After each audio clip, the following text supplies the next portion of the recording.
Nayako panicked and did her best to hide the terrible accident that had just happened. She accidentally kills Gunpei, the man she was having an affair with, and now his body is in front of her, bleeding from his fatal wound. As she tries to process the gravity of the situation, the unexpected happens. Her fiancé, unaware of the tragic incident, burst into the room. Nayako urgently needed to make sure he would not find her relationship, so she complained of a shocking feature. She grabbed the blood that flowing from his body with her mouth and tried to delete evidence of any terrible event. Despite the time, the body did not show signs of degradation. When water is poured over the dead corpse, it will somehow return to the form of a living person. This strange sight only adds to Nayako's suffering and plunges her into a disturbing and hopeless routine. Every day she sleeps with the corpse, unable to shake the memory of her actions. Welcome to Ella Blow. Today you are going to see a completely different background story that takes a dramatic turn and introduces us to Kishibai Rohan, a talented manga artist with a unique ability called Heaven's Gate.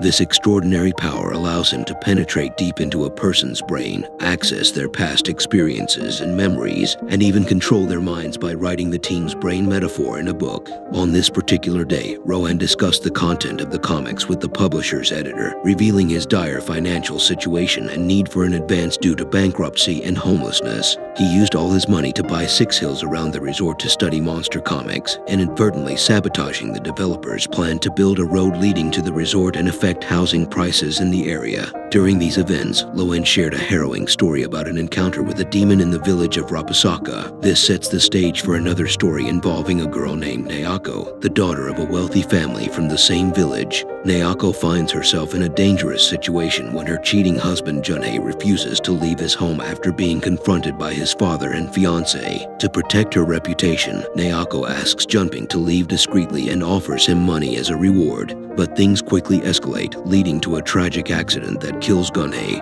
and sends Nayako into a panic.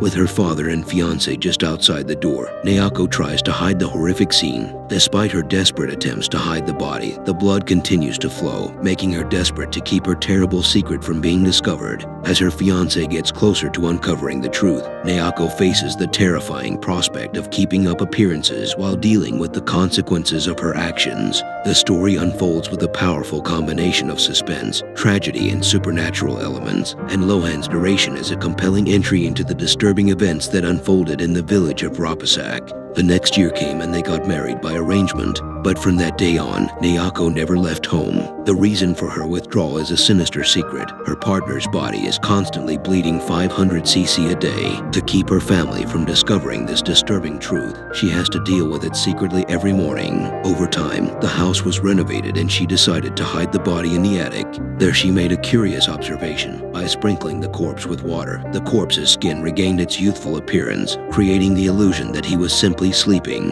Nayako gradually fell in love with this inanimate body and developed an intimate relationship with it. Surprisingly, she even gave birth to a child from this unusual union. The reason why Kishibai Rohan is aware of this confusing situation is because he has Tanman's unique power that can penetrate people's memories. Kishibai Rohan is more and more interested in the dead body and he longs to see it in the attic. But during his trip to the attic, he met a little girl. Tragically, the girl collapsed, dead, still bleeding. This scene is very similar to Nayako's experience in the body. Rohan was worried that anyone who was a witness to this scene could be misunderstood, so he decided to use the Heaven's Door to change the girl's memory. He must make her forget what happened to him and then to guarantee her happiness. The girl eventually woke up completely unaware of Kishibai Rohan's presence. In his memory, he learned that she was a body and a child. In addition, they belonged to a strange group called the Devil, called the Village of Rapasak, and they deliberately died in their favorite hands. By manipulating the guilt of their loved one, they avoid all responsibility and live a carefree life. This meeting strengthened Luohan's determination not to sell the mountain inhabited by demons. He believes that the demons he has been searching for live in these mountains. The demons of Rapasaka village have existed for an indefinite period of time, shrouded in mystery and unknown to anyone. He lived in the fragility of human love and thought and made people do everything for them just to produce offspring. If you enjoy this video, subscribe to enjoy content like this every week. Peace.